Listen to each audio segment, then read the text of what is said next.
Hey, Gary, I was thinking, how cool would it be if we took this shit into real life? Took this shit into real life. Yeah, you know, this Am thing we do. I talking to an AI? Am I talking to a her? What? Are you one of the hers? No. Okay. No. Just what if we wanted to break free of our shackles, our cyber shackles, and get in there and touch some people? You know, Yeah, we can avoid attracting Shackler's revenge. Oh If yeah, we did that, I would love that. Yeah. I think that's a great idea. yeah. Well, fortunately, we have been invited to the Ohio Game Developers Expo to give a talk about Dark Souls titled "Lessons from Lordran" at Bonfireside Chat. Yeah, and that's going to be, us kind of going through some generalities, some game design strengths, and lessons that you can learn from the Souls game that we have gained from. I try to be modest, but we spent more time than most talking about this. We're by no means like the experts, but there are like hundreds of hours on, maybe not hundreds of hours, quite a lot of hours on tape of us chatting this up, and we spent a lot of time researching as well. So it's time to put that to use. And we're looking forward to it. And in addition to going out to that, which we'll give you the details in a moment, we're also doing some appearances not at the show. So it's the first time the two of us have been in the Midwest together while we knew each other. Yeah. It's technically, at some point, we were probably in Ohio at the same time. Yep. But it was when we were little babies. Yeah. Bonfire babies. Two baby ships passing in the night. Yeah, two dinghies. Yeah, but we're going to be gathering in Cincinnati on Friday night at 16-Bit, which is a bar downtown, bar/arcade. And we're going to be gathering at the Rehab Tavern in Columbus on Saturday in the early evening. You can get details about all of this, including the show, at Duckfeed.tv/Ohio-2015. Yeah, we'd love to see you. So you should come to the event, the Ohio Game Developers Expo, because it is going to be a great time. It looks really neat. Lots of cool indie games being shown and other cool talks. And you should come to the meetup because we'd love to meet you and have a drink and jaw about games. Yeah, so you can get you can RSVP and you can buy your passes at Duckfeed.tv/Ohio-2015. Some of our landings were desperate adventures. We are now prepared to meet the inevitable counterattacks with power and with confidence.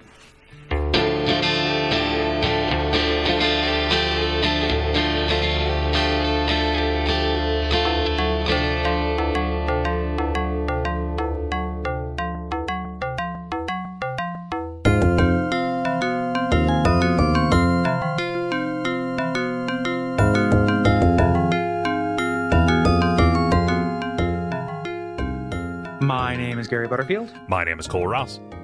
You're listening to Bonfireside Chat. It is a squamous favorite. And this week is a very special episode about one Howard Phillips Lovecraft. Yeah. So this is something that I've wanted an excuse to do in pod form for a while, and finally, From Software made the game that makes it work. Because as you know, if you've been listening to Bonfireside Chat, or if you've just played Bloodborne, H.P. Lovecraft and the things he's done has a huge influence on that game. I would say it's the primary influence to kind of the story of that game.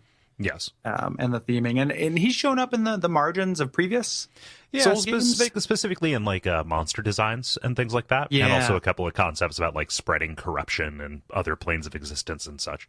Yeah, Latria. Things like that. But this is explicitly Lovecraftian. Yeah. So we decided we'd take an episode to kind of talk about the man, talk about his influence on Bloodborne and Souls, and then kind of examine 3 of his stories that have a direct influence on Bloodborne to varying degrees. Like, Bloodborne is not a pastiche of any. This isn't like Dark Corners of the Earth, which is directly one story or 2 stories from Lovecraft. But there are stories that have more in common and some that have less. Yeah. So Gary, do we have any mea culpas? Yeah. So one thing is I'm a big fan of H.P. Lovecraft. I'm not a scholar, so there are lots of biographical details that I might get wrong. This is all stuff that I've learned, but it's not. I also I have my fingers in many pies, so there are a lot of things I can't be a Fallout scholar and a Lovecraft scholar. I have to, something has to fall by the wayside. So I'm a big fan. I've read all of his works, including like the 35%, that's terrible. And, I've listened to podcasts examining it and read a lot about him, but I haven't read like his collected letters and read any biographies or anything like that. So there are probably some little details that we might get wrong. Yeah. So I ask your patience in that. Yeah, and I am a fan of Lovecraft, but mostly of the effects that he has had on games and other media and storytelling. I've read some Lovecraft before, but this is definitely the highest concentration that I've gotten. Yeah. So just bear with us a little bit. It is not quite the blind leading the blind, but it might be the the sleepy leading the blind, or the nearsighted leading the astigmatic. Yeah, something closer to that. So, but yeah, let's talk about the guy. Yeah. So he's a turn of the century weird fiction writer, born in 1890. And this weird fiction is kind of this genre that he was a pioneer in, that is a precursor to kind of modern horror and sci-fi. It's when people talk about those early genres of horror, there are as many classifications as there are like metal. Yeah. It feels like, oh, this isn't quite a weird tale. This is a a suspense story or something like that. This is a cosmic tale. Yeah, well, aren't exactly. those kind of the same? Well, one's a subset. Well, you see, there are squares and rhombuses. There's lots of squares and rhombuses in this stuff, but weird fiction's kind of the general umbrella. And there are multiple weird fiction authors. It's not just him, but he's kind of the one that has the biggest cachet now. Yeah, and that's primarily where he was published too, like in anthologies and like magazines, publications with his short stories, right? Yeah, absolutely. Like he was published in his lifetime, but was never successful. So this is another artist that didn't get kind of renowned until afterwards. He had his fans, and he did okay, but he more or less lived and died in poverty, and died kind of as a direct result of that poverty, which is really depressing. Yeah, a little bit. Yeah, the story of Lovecraft's life is not a happy one. Yeah. So, what's that YouTube documentary called? Oh, Fear I think of the Fear of the Unknown. Yeah. That's worth watching if you just kind of want an overview of him. Yeah. There was a lot of depressing stuff about Lovecraft. Like he, kind of came from this northeastern kind of very New England dourness kind of thing, right? And kind of famously, it's going to be hard not to address this up front, so we might as well get it out of here. Didn't like people who were different from him. Yeah. There's a lot. We're not going to make any excuses for the racism. There's some explanations. There's some that I read, some more convincing than others about it. I was talking on the Slack channel to somebody who was having a hard time getting past it, and he was saying like it doesn't just feel like racist grandpa. And I would challenge that by just saying like this is just racist grandpa who articulates himself in a different way. Like this, it doesn't make it okay. He was super racist, but a lot of people were racist then, and he happened to write stories about what scared him. That's what he did, and this scared him. Even if this was kind of like a way to try and persuade people to see minorities the way that he did, and that even included like white poor Northerners, even if it was persuasion, in the modern day, it doesn't really feel effective. If this is how he felt when thinking about, again, people who are different from him, it actually makes him kind of an object of pity. Yeah, I don't feel like it's persuasive. I don't feel like at any point he was trying to like convince people that he was right about it. I think that he just felt the things really genuinely and strongly. Yeah. And so I think our reaction to anything that is this reactionary is to kind of see it as like, wait a minute, this is challenging my modern views. Yeah. It makes it's hard to get past it. Like the first time, you run into something like that, and it can be in the middle of a bunch of really cool shit.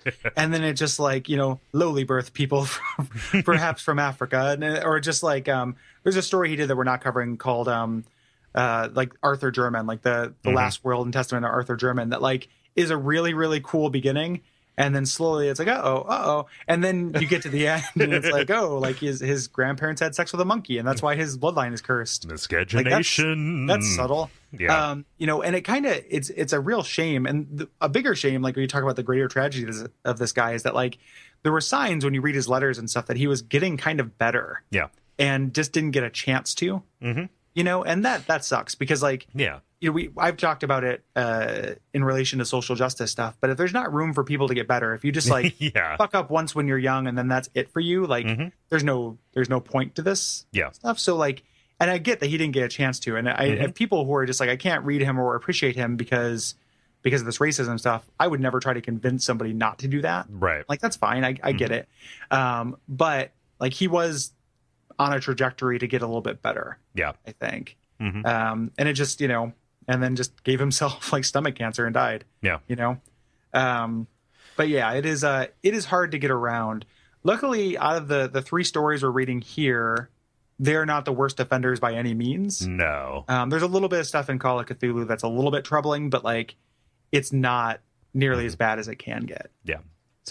So all of this is to say that it will be disturbing to modern eyes for reasons that were not specifically, I think, intended. Like, yeah. So that is something that you can't really get past. We'll comment on it when it's funny.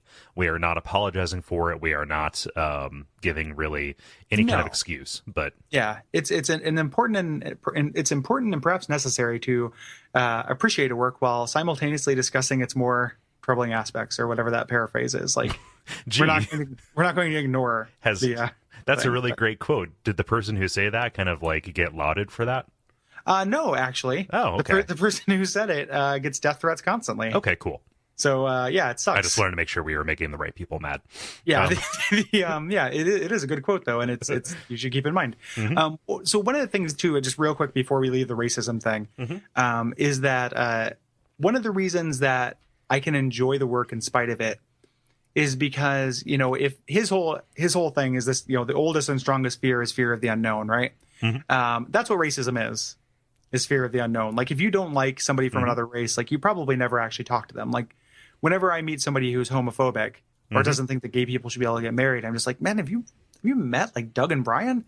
Like, those guys are great. They're made for each other. Their love is inspiring. Like, why? What is wrong with you? You know, so it is a fear of the unknown that causes these biases, and it's so the fact that it's tied up in fear, and he writes things that are, I feel like he's tapping into these genuine emotions he has for bad reasons to write something that inspires the same emotion in me, even though I don't agree with those reasons. Like, he's using it as like a fuel almost. Yeah, I don't think it's calculated. I don't think he's just like, haha, I'm not really racist, but I'm doing this. Yeah, terrible racist, but he is tapping into a real strong emotion that I believe he genuinely felt. That is something that I also feel for different reasons. So it makes it resonate with me in a way. And every creative person has to hitch their wagon to a different engine, you know? Yeah. Yeah, absolutely. Yeah. So we should talk a little bit. We said, you know, weird tales, but what the kind of themes, we should kind of go over that. Yeah. That was a good segue from Fear of the Unknown, because he hit on that very early on. Yeah.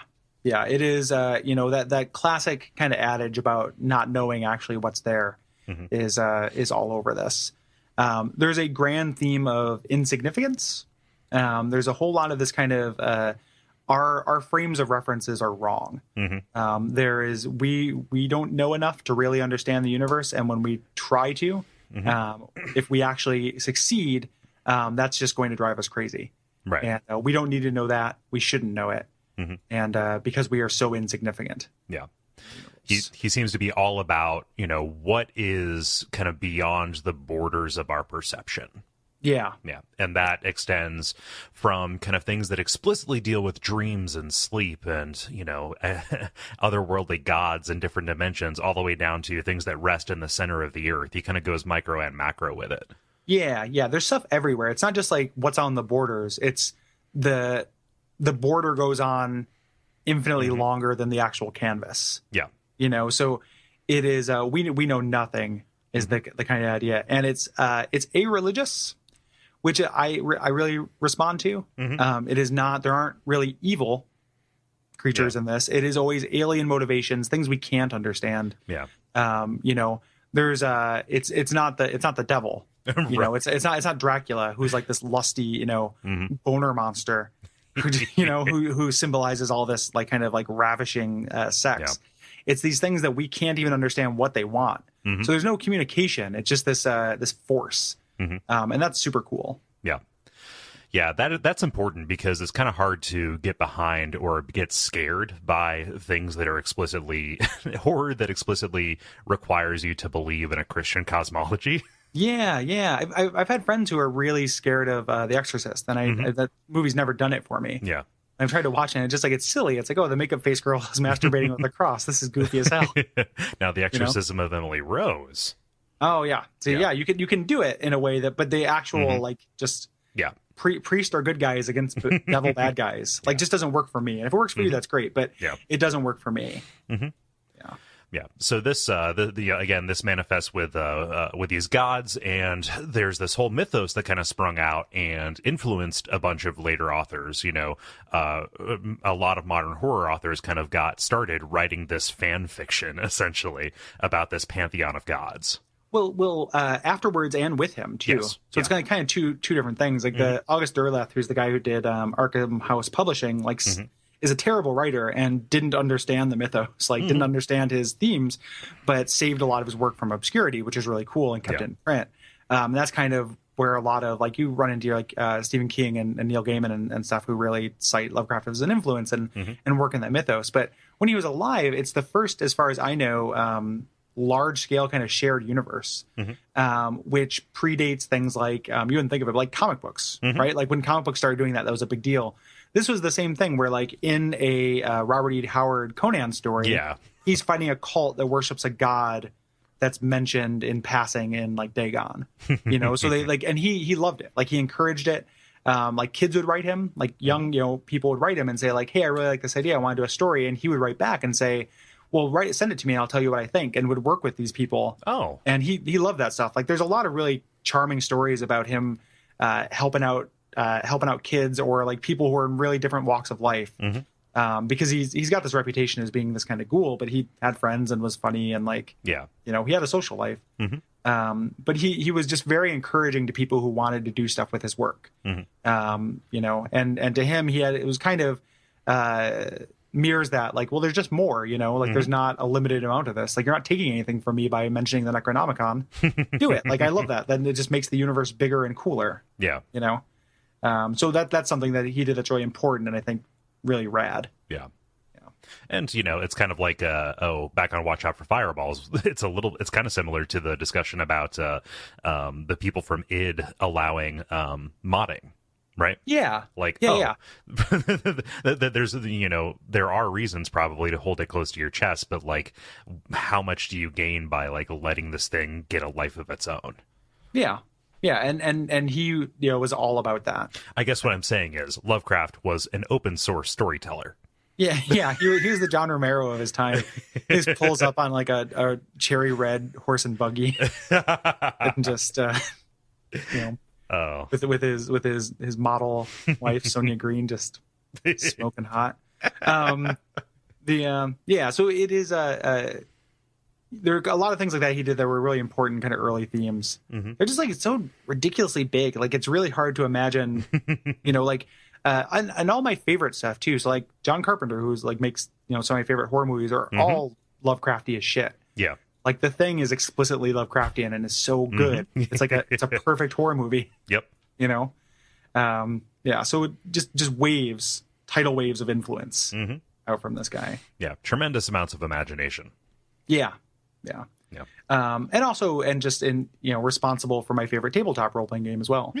Which kind of was the first, and I mentioned it when we did the tabletop episode, but and in the Dark Corners of the Earth episode, that like it's a disempowerment fantasy.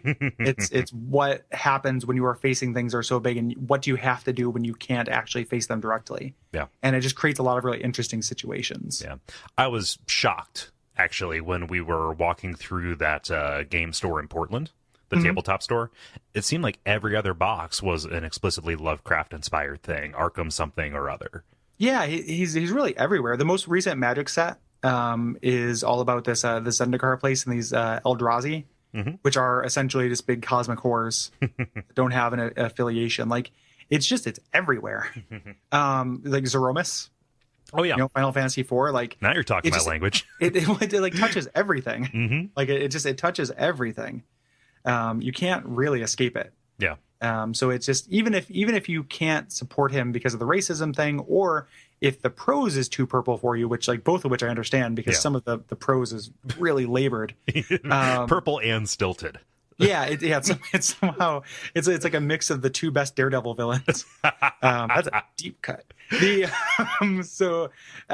it is, if you can't get past that stuff, totally understand, but I don't think anybody could successfully argue that he's not really important. in the world of horror. So even if his beliefs were bad and his execution was kind of subpar, which that second one kind of arguable in a lot of cases, his ideas are so good. Yeah, like it's unbelievable ideas. Like down to like, what is it? His commonplace books, were those actually a thing, or was that like he just had books where he wrote down one-line premises for stories, right? Mm-hmm. Yeah, he and many of them he didn't do anything with, but right. And some of them, I mean, it's just his journal. It was never meant to be published. Mm-hmm. But some of them are really phenomenal. Mm-hmm. Like, are just like, this is a great hook, great story hook. The thing about things not being meant to be published too, that I always try to keep in mind is that, like, sometimes I'll read something by him and I'm like, this is kind of crappy. Mm-hmm. But he never published it. Right. Like, somebody went through and he like sent it to his friend, and his friend was like, maybe this needs work. And he was like, yeah, it does. And didn't get around to it. And then he died and it got published. So like the stuff that he was proud of is not necessarily the stuff he's known for, always. And so I try to give him some grace then too. It's not necessarily going through this intense editing process. Yeah, it's just kind a lot of authors do. It's kind of a fire sale to make sure everything kind of gets out there and lives on. And you'll even see that too. Like, there are stories that are obviously templates for other stories a little bit. Like, most explicitly, like the Call of Cthulhu is just like a retelling of Dagon in a way. Yeah, it's like a better, more detailed Dagon. Yeah. And he there's multiple stories that kind of nest like that. Mm-hmm. But he was a working writer and barely made any money. Like, he was just writing to the pulps, Yeah. So we're going to kind of go through these three stories. We're going to talk about the history of the story a little bit, and then how it relates to Bloodborne and Souls. There'll be some overlap there. You forgive us for when that happens. Yeah. We'll try to just hit on the key points. And then talk about kind of that idea in fiction a little bit, like what has that influenced other things? Yeah. So let's billboard this. We're going to talk about three stories: From Beyond, The Call of Cthulhu, and The Color Out of Space. Yes. Yep. And I chose those. I could have chosen three other stories that would have been almost as direct. Yeah. Relationship. So they are not the only choices. Yeah. For three kind of precedents to Bloodborne. So, let's talk about From Beyond. Yeah. So this one was written in 1920, but this is one of those ones that wasn't published until way late in his life in 1934. Mm-hmm. Yeah. And so this is the story. There's this, we're going to kind of summarize these, but we're going to go quicker. Like, if you listen to the HP Podcraft thing that I'm always evangelizing about, go much quicker than that. Yeah. Essentially, it is the narrator telling the story, which is a Lovecraftian trope after the event. We had this friend named Crawford Tillinghast, who was in the misguided pursuit of science, was working on this device, and they had kind of had this incident. I love how he begins with this broad statement about any kind of philosophy or science, which is, if you fail, you're depressed because you failed, but if you succeed, you go mad. Yeah, for certain kind of sensitive people should never pursue science. Yeah. Or something like that because of that. Again, playing into that, knowledge is not always good. Yeah. And he seems to have like this kind of obsession with like just different people with different interests having different sensitivities. Like, there's something inherent in somebody that draws them to something, but makes a whole set of things anathema because of that. Yeah. But the narrator is kind of recalling this ranting of his friend, of this Tillinghast, who is talking about, his research and how he is trying to basically unlock these vestigial sense organs, that it's kind of just puny that mankind is the top, the top rung on the food chain or whatever. I just mixed my metaphor. Only has these 5 feeble senses, right? When you have dogs and cats who start at nothing, like, what is outside of our perception, or right? what do dogs and cats stare at? Yes. Right. Yeah. So it's they're seeing something that they have this lower form of perception, but it's different. And like, this is true, right? You run into like, there's that shrimp that can see colors that we can't see, things like that. Like, this is a true thing that we, there are things that we just can't sense around us. And he's just taking that idea and turning it up to 11. Is that like, we, again, like, it's essentially like Bradley Cooper and Limitless. The story. I referenced that movie 2 times today. So this is Limitless is more or less From Beyond. What if, instead of using 5% of our senses, we use 0.5% of our senses? Right. Yeah. So, and the narrator is not all that into this research that his friend is doing. He thinks that it is a fool's errand, and it will end. It won't end well, right? Well, and it'll end well or end poorly for his friend. Yeah. Like, it's not just that it's inherently bad, but like, hey, this is bad for you. Yeah. You know, like he doesn't know the greater implications, and I guess with that I guess that's what I mean there. Yeah. Yeah. When he goes there, he gets a letter going to Tillinghast's house, and finds Tillinghast in this kind of emaciated state. And this is something that I think Lovecraft does really well, and is a huge deal in the third story we're going to talk about today, is this description of physical degradation, which I can't speak to the importance of that. It's just really important to me. Like that's a horror trigger for me, is the way that our bodies fall apart. Yeah. This description of him, again, it's just a shadow of what he'll do later, but it's really pretty affecting. Yeah, like this formerly stout guy who is basically skeletal, and his eyes are sunken, and he has this lattice of veins across his forehead, and his skin is yellow. He's jaundiced. Like he has given up something essential of himself in pursuit of this. Yeah, and he won't turn on the lights, right? Which is important. And he's just like, oh, where are the servants? Where, what's going on with your house? And he takes him up and explains that he's got this device that can awaken the pineal gland, which sounds quaint in retrospect, but at the time this was written, we didn't know what that did. There's like all kinds of like mysticism around the pineal gland, though, because like in looking this up, and by which I mean Wikipedia, Descartes referred to it as the principal seat of the soul and possibly the third eye. And that was like back in the 1600s. But in reality, it just regulates sleep. And I don't know if he knew that correlation.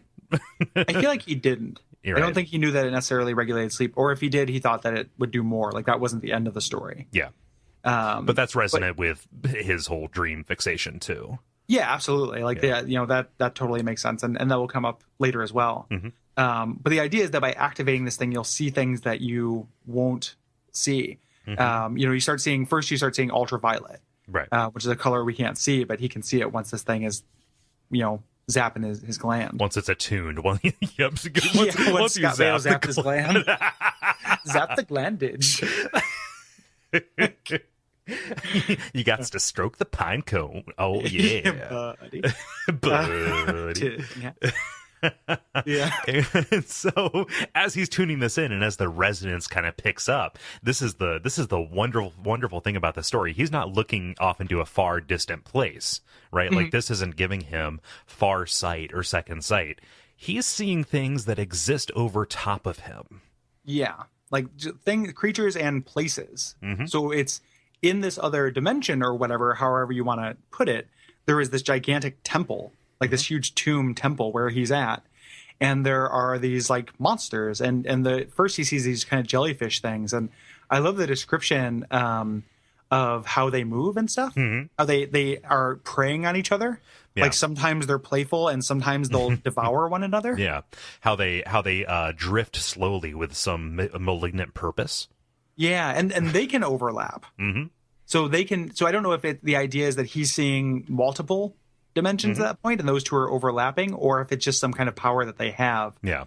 Since they're able to obviously be intangible with us. One goes through him at a point too, which is great because he feels it, because he knows it's there. But like the implication here is obviously that like this is happening to him and us all the time. Right. And we just don't know it. So when you think somebody's stepping on your grave. Yeah, exactly. Like there could be this eldritch like monster thing floating through you, and you just don't know it, overlapping you on some plane that you can't even fathom. Yeah. Like this is like I wish that I would have read the story before we did psyops for Watch Out for Fireballs, because this is exactly Oribis. Yeah. Again, there's another and if only it had gone as well in that game as it does in the story. And what's kind of funny about that, or creepy too, is that Tillinghast informs him that you have to be sure to stand still. Because if you can see them, and he talks about like the beams hitting you, so I guess there's some kind of light that shines through from the other side as this equal and opposite reaction. They can see you. Yeah.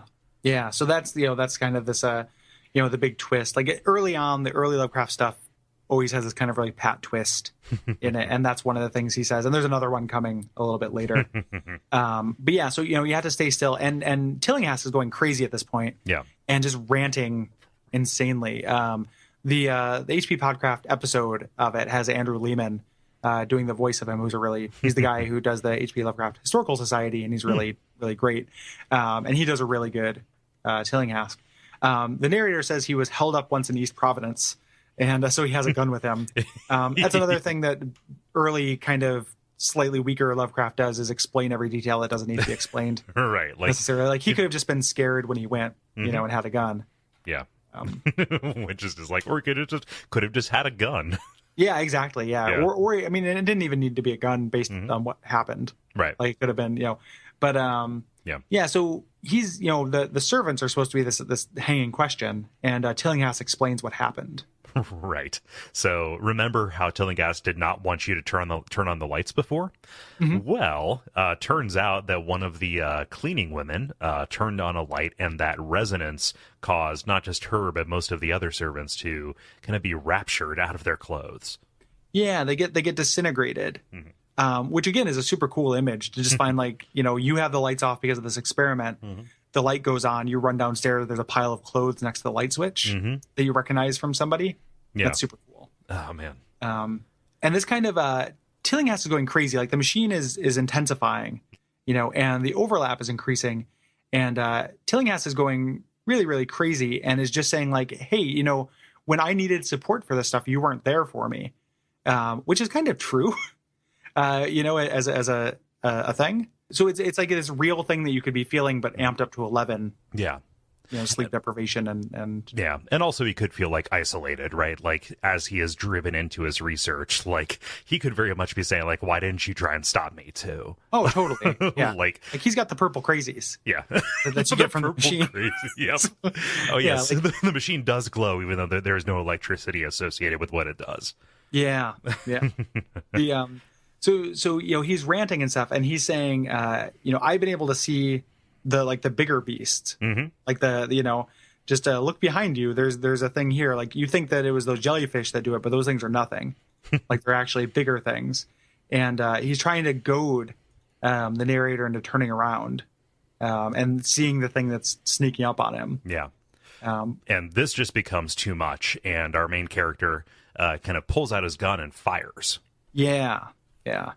And then, in the end, you think that he shot his friend, but he didn't. He actually shot the machine. And Tillinghast actually had a stroke, had apoplexy. Yeah. And so the authorities were involved. I love it when authorities get involved in a Lovecraft story. Oh, yeah. Yeah. Well, sometimes it really works. Like, the next story we're going to talk about, like, the authorities kind of kick ass. Oh, yeah. During a part, but, like, usually it's pretty silly.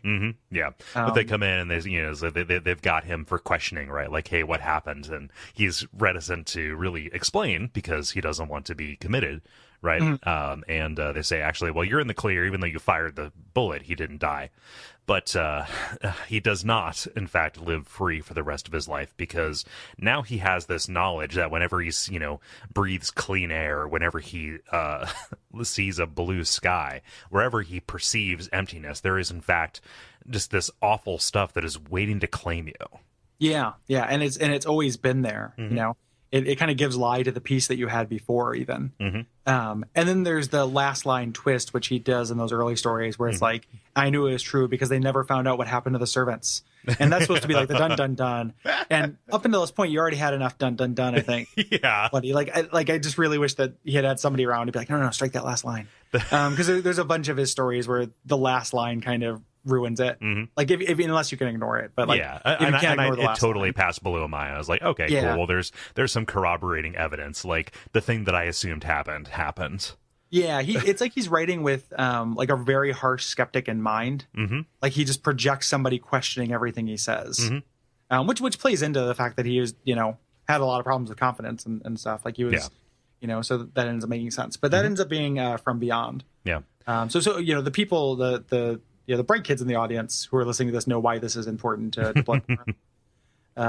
But that's just to spell it out, Cole. Well, sometimes the eyes that we have are not good enough, especially if you're trying to ascend beyond, the kind of feeble flesh bag that we are, right? Sometimes you either need eyes on the inside to gain insight into the world around you, or you need eyes in a box that sits next to a chair in an attic. Yeah, this is doing by machine the same thing that the church, or the college rather, the Bergenworth College was trying to do. Right. In Bloodborne. And the game does the wonderful job, and we talked a lot of sugar about it, but as you gain this insight, it's not just enough to drive you crazy. Like, you actually see things that were always there. Right. Is the implication, like with the church, the cool church guys with the hats, slick willies, those guys, it's possible those eyeballs weren't always there because they don't actually do the attacks. Right. But the lesser amygdalas were always there. Yeah. Because they're in the places where that we've gotten captured by them before. But as you open up this third eye, this pineal gland or what have you, by whatever means, you start seeing these things that are overlapping with our reality. Right. And you can have 40 insight, go see one of those, go spend one, or get it drained, and then it will disappear. Yeah. It is just it is this toggle similar to how it is in From Beyond. Yeah. There's no narrative event that causes those things to spawn. It's not like they invade after Rom dies, and after the bulwark. Well, I mean, they do, like they show up at that point. So there is, but you can see them before then. Right. I guess that's what I mean. It's Rom not dying is not is not like the ontology behind why they're there. Yeah. They were there before. You just couldn't see them. So that's kind of the direct tie. And then From Beyond is also a story I like to recommend to people because it's so short. Yeah. It's barely a story. It's just like a scene. Exactly. And you can get through it really quick. And I just think it's a super cool idea. Yeah, I agree. I was very happy to have read this. Yeah. Cool. So let's talk about what is probably one of his most popular stories, The Call of Cthulhu. Yeah. Written in 1926 and published in 1928. I re-listened. I didn't get a chance to reread this. I read it before, but with the move and stuff, I didn't have access to all my things. But I listened to the podcast about it. Oh, real quick. Actually, have you ever seen the From Beyond movie? Oh, the Stuart Gordon? No, I have not, but I saw his name attached to it, and I was like, I need to see that. It's amazing. Like, it's not very accurate. Well, how could it be? It would be 5 minutes long. The device that Tillinghast has, in addition to like creating these things, also drives everyone into a sex trance. Oh, nice. Like, and then the guy who gets the actual, like, gets activated by it, there's this whole half of the movie where, like, you really have to see it, but he's just like this crazy mutant that has this eye that comes out of his forehead. Oh man! Like it just like splits his forehead and buds like a new shoot in spring. It's really special. That's one of the ones he made in the 80s too, right? Yeah, nice. Yeah. All the Stuart Gordon Lovecraft stuff I think is pretty good. I've seen his Dagon. I'm sure I talked about Dagon when we did Dark Corners. Yeah. But I'm a defender of Dagon, and then Reanimator is obviously really cool. Yeah. Castle Freak. Yeah. Well, no, I haven't seen Castle Freak. That's actually the only one I haven't seen. It's so good. So yeah, I will watch that at some point, and that would also be like a 5-minute story if it was actually based on the short story of the same name. But real quick though, so the Call of Cthulhu. Also, real quick, I imagine a movie another movie version of From Beyond being like a horror version of My Dinner with Andre. Oh, tell me more. Show me more. Show me more. Show me less. Show me less. Show me that less. Button is broken. No, it's your estranged friend who you haven't seen in a while. Yeah. Go ahead. I'm sorry. There are a bunch of From Beyond adaptations that are more accurate because like his short stuff, I've gone to the film festival a couple of times and I have some DVD compilations of short films and like that and like the music of Eric Zahn and Cool Air and stuff. Like a lot of these kind of short scene based stories get adapted. And every year when they do the film festival, they actually do a Lovecraft Under the Gun thing where it's a competition for people to write, shoot, and edit like a Lovecraftian short in 72 hours. Oh, nice.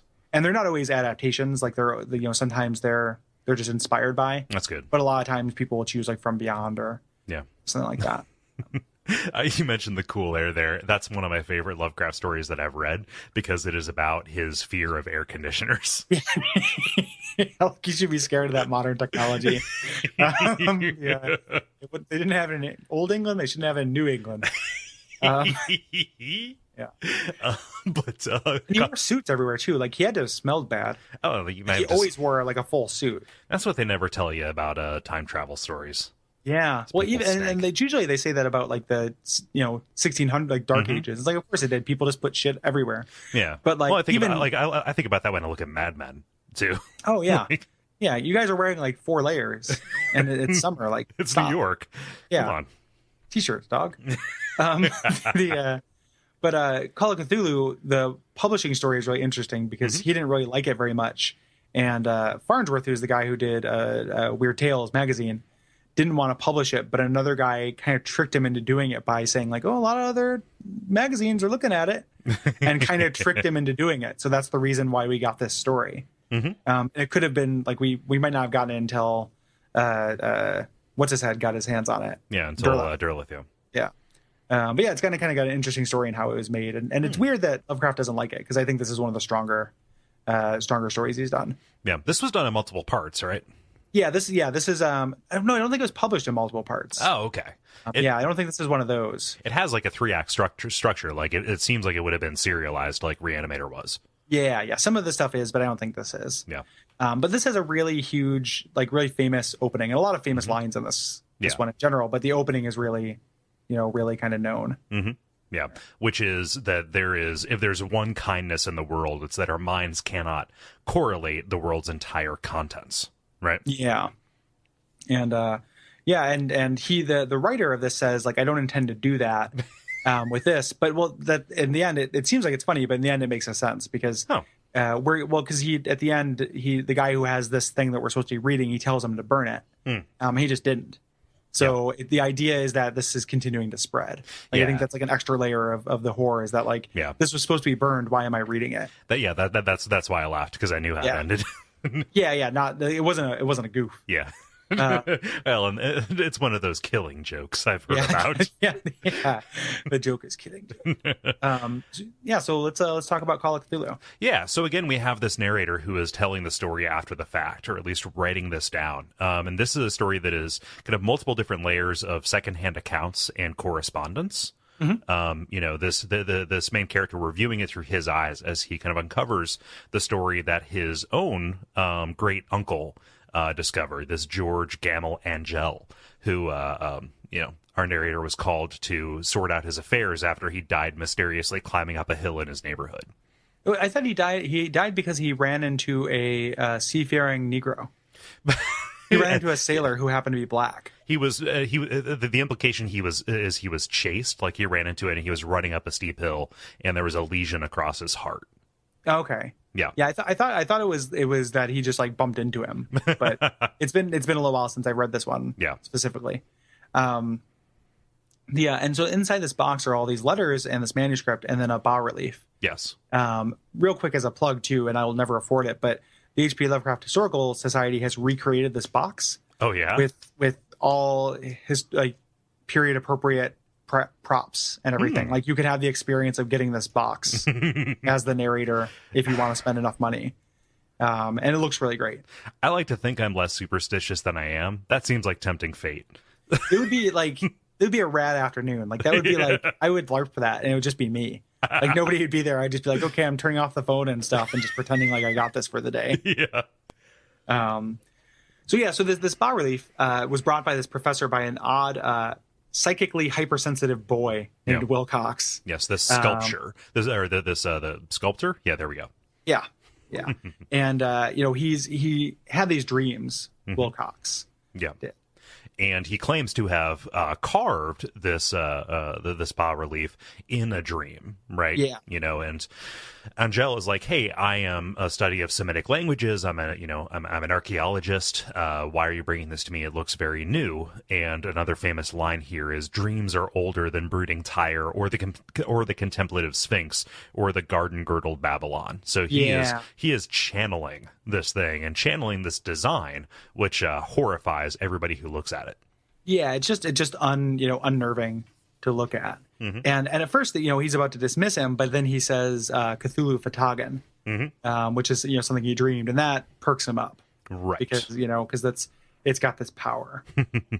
Yes, and so the bas relief, what it portrays is this squid-headed bat-like creature. Everybody's seen it on ThinkGeek. Everybody knows what Cthulhu looks like, but it is a bas relief of Cthulhu with these runes, these this language that cannot be deciphered. It is not known to even the scholar of ancient languages. Yeah, yeah. And what the description of Cthulhu is a little different than his popular culture version. Like, Yes. one of the things I like that they kept is that he's fat. He's this blubbery monster, but he's supposed to recall more of a dragon. Yes. I feel like in the story, so it is supposed to be slightly scarier seeming, I think, than the versions we often see. Hunched over man. Yeah, that we often see. But it's really, really unnerving. At some point, Wilcox falls into this delusional state, for a while. And when he wakes up, he had no dreams and he can't remember his dreams. Right. He lost that period of time. He lost the entire thing. Like, so he was a vessel. This thing, whatever it is talking to him in his dreams and making him an agent. And it was a period of time. It was like from like March 30th through April the 2nd. Yeah. Like it's pretty intense. Yeah. And those dates are important because everything that we're going to find out about, like from this point forward, with the exception of the adventures of Inspector Legrasse, kind of happens during this time of kind of like global psychic resonance. Yeah. Things are going crazy. Yeah. Like people, artists and people who are sensitive are having nightmares and making really dark work. It's, there are earthquakes and, riots and things like that. Like, it's just a period of tumult. Yeah. And it is affecting, creative people's dreams. Like, if you are sensitive, it's getting you. Yeah. So, like, the salt of the earth, your regular New England dullard does not have anything. I can't stand them. Go back to Dunwich. And Angel, he's polling his correspondence, right, asking about their dreams, all the way up to scientists have a little bit, artists have the most, and there was even one architect who I think either just screamed himself to death or jumped off of a building. So architects are implied to be just especially sensitive to this. They can't handle it at all. Right. So we move on to chapter 2 with our protagonist here, Inspector Legrasse, who goes to an archaeologist conference, and he brings a Cthulhu idol. And the whole idea is he's trying to find somebody, who knows what this is. Yeah. This was like 17 years ago in the present day of the story. And this happens to be a conference that Angel was at. Yes. So, again, we're going one layer deeper. And everybody kind of perks up because this thing is loathsome. It's this soapy green stone of this horrible-looking beast. Nobody can identify what it's made of. Nobody can, identify the craftsmanship behind it. It's way too perfect in a lot of ways. Yeah, and everybody's just kind of uncomforted by looking at it here. And Legrasse is here to tell the story, of this. He raided this voodoo cult. Yeah, down in New Orleans. Yeah, and one of the people who were there had a interaction with some Eskimos. Yeah, at some point. One of the people at the conference who had interactions that very closely matched this. Yeah, and he translates the words that he had on there, which says something like, dead Cthulhu sleeps. And the sunken city of Earl, dead Cthulhu. Yeah, something like that. Yeah. Yep. So then we get this story of Inspector Legrasse, which I really love this part. Yeah. It's real actiony. It's very like this story has tons of action in it. There's like one the Dunwich Horror has like it ends with a climax where the good guys kind of win. That's the only other story I can think of that has like this much action. And then the chase in Shadows over Innsmouth, of course. Right. But it's very actiony, and the description of the swamp like does it for me. Yeah. Like this is scary, and there are like things in the swamp too. There are like winged creatures, and there's this like glowing, like vaguely phosphorescent, flabby, like bigger monster there. And the people are all like lowbred hillbillies and stuff. Yeah. Which, again, like say what you will.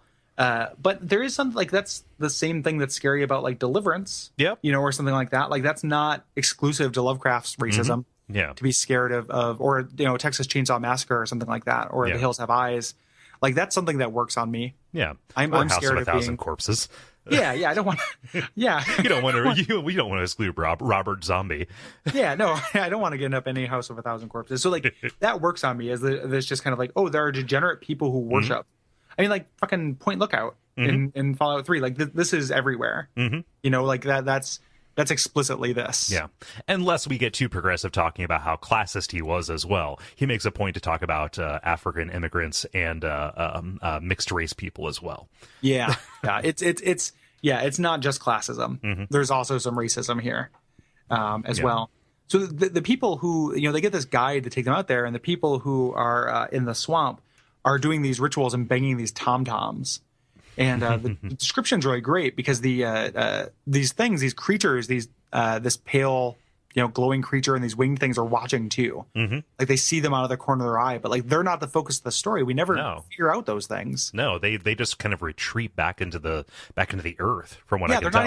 They're not even important. Like it's super cool. What's more important is like he's there inspecting like these disappearances, right? And he finds the bodies strung up in these ghoulish, insulting ways. Yeah, and they're all worshiping this little statue that it brings. It's a tiny statue on this massive obelisk. Yeah. It's just a little Cthulhu action figure that Cthulhu had printed up from that custom action figure that he brought with him in his bag from the stars. Yeah, he made him say, your star bag. Yeah, it's in your big old star bag. So they do a raid, like it's straight up like, hey, and they arrest like half the cultists, and they're outnumbered, but it's this big melee. And eventually they get him, and they are interrogating this guy named Old Castro, who has been with the cult. And he kind of lays out this really explicit Cthulhu mythos thing that is important, hugely influential, in everything, which is this idea of the old ones that came to Earth. Their bodies are still hidden, but they came from the stars. Yeah. And they're still here and just waiting to wake up. Cthulhu is dead and asleep kind of at the same time in the sunken city of R'lyeh. Yeah, that which is dead can eternal lie, though over many eons even death may die. Yep. That was off the top of my head. That's good. Thank you. So and there's all these other little details where like, well, we got you for the murders and stuff, and they're like, oh, we didn't murder anybody. Like we strung them up and they did, like the winged things did it. Yeah. So and it kind of accounts for the terrible ways that they were killed. Like this is just a cult, and as much as cults are huge in games and kind of media based on Lovecraft stuff, they don't show up all that often. No, they're really kind of like working in the background almost. Like they're more agents that don't really have any agency. They're just kind of waiting and trying to control the knowledge of these things. More so, it seems like. Yeah. And they're not like, mystic cults. They're not like high-minded or anything. They're represented as kind of more of like these thugs or goons. Because the way that they say, they're like, once the Great Ones reemerge, they're going to put us back in touch with this like animal nature. Right. Like the idea is that we're gonna scream, and when they interrupted the ritual, there were like people speaking with animal voices and stuff, and they're gonna bring us close to that. And there's like a line where it's like, teach us new ways to kill. Right. And things like, it's just this is like the basis. This is not seeking enlightenment. Again, like it is in Bloodborne, this is seeking beasthood. Yeah, this is climbing down the ladder. Yeah. Yeah, this is very much the beast within, Gabriel Knight 2 adventure. Exactly. and the city, Cthulhu is under the water. At some point he's going to rise, that water is not going to be there. Yes. And it's going to be a bad scene. Right now we're just getting the dreams. Right. So, like, we get the sense that the city is on the rise, and this whole event is kind of correlated by the stars, right? This tidal action is going to draw this out of the surface of the earth with its own gravity, and this water is acting as kind of insulation between the psychic thoughts of Cthulhu and the people who are sensitive to it. So these cultists know about it, but people who are not even aware that this exists are feeling the effect. Again, tidal-like. Yep. Yeah. So the narrator is just like, well, that's weird.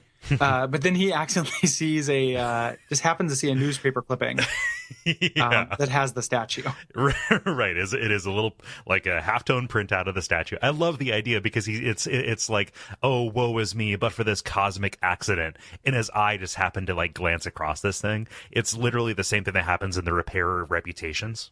Oh, where the main character, like, he read the first act of The Yellow King, and he was not going to continue, but he caught the first line as the book dropped. Yeah. So, like, this awesome little thing, like, one little drop of knowledge will kind of pollute the whole pool. Yeah, and you're they're drawn to it too. Like at first, I want to dismiss this as a dumb coincidence, but like, no, there's psychic stuff. Yeah, and the narrator throughout this entire thing is constantly, as a mantra, reaffirming how skeptical he was. Yeah, right. Yeah, like, I know this sounds crazy. Yeah. So he's going to. There's in this newspaper clipping, they found a new island, and it's in New Zealand, and he wants to go find this person who had this experience, and they had this statue. Yeah, and he kind of goes on the dates line up with Wilcox's fugue state. Yeah, yeah. He wants to go on this globe-trotting kind of adventure to figure things out. He goes and he finds a diary. The captain has died. Yes. And it talks about him, his ship, and these mysterious circumstances where their ship was overtaken by these what is it? Not Newfoundland, like Greenland or something like that. Like it's from like an area. It's not mixed race people.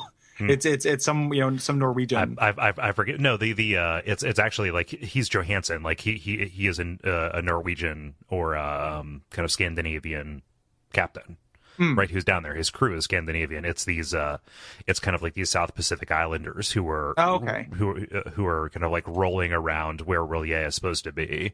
Well, the important thing is they're not black. So no, the important thing is that they're not white. Yeah. I guess that's true. Yeah. So the city like rises. Yeah.